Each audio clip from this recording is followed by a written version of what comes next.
السلام علیکم دوستو، میرا چینل سبسکرائب نہیں کیا تو سبسکرائب لائک اینڈ شیئر ضرور کرنا۔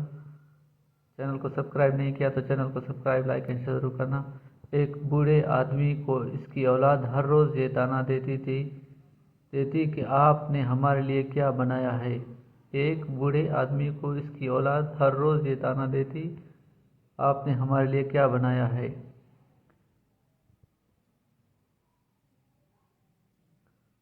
ایک بوڑھے آدمی کو اس کی اولاد ہر روز یہ طعنہ دیتی کہ آپ نے ہمارے لیے کیا بنایا ہے۔ بابا جی یہ سن کر خاموش ہو جاتے۔ اگلی صبح پھر اسی بحث کو لے کر بچے اپنے بوڑھے باپ کا جینا حرام کرتے اور بیچارہ بوڑھا صبر کے ساتھ اپنی اولاد کے اس طعنے کو سہتا بھی اور سنتا بھی، لیکن خاموش رہتا۔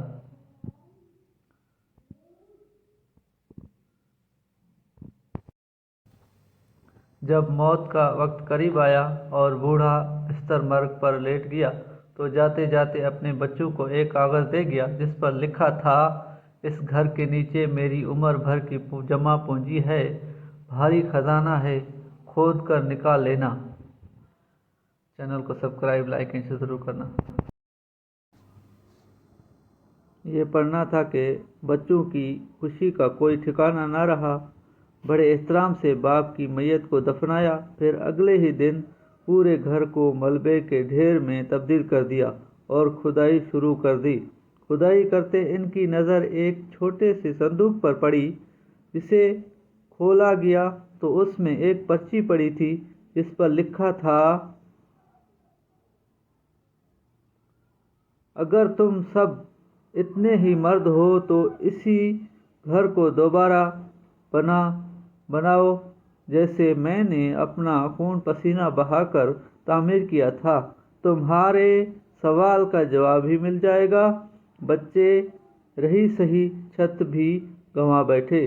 آج کا نوجوان ماں باپ کا خدمت گزار ہو یا نہ ہو، لیکن یہ سوال ضرور پوچھتا ہے، ہمارے والدین نے ہمارے لیے بنایا کیا ہے؟ جنہوں نے بنایا وہ بھی اذیت میں جی رہے ہیں۔ سچ پوچھیے تو ایسی اولادوں کے ساتھ ایسا ہی ہونا چاہیے جیسا ان بابا جی نے کیا۔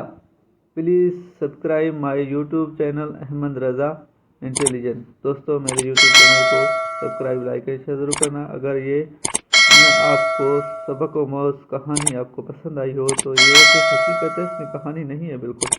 چینل کو سبسکرائب لائک اور شیئر ضرور کرنا، سبسکرائب کرنا نہ بھولیے گا۔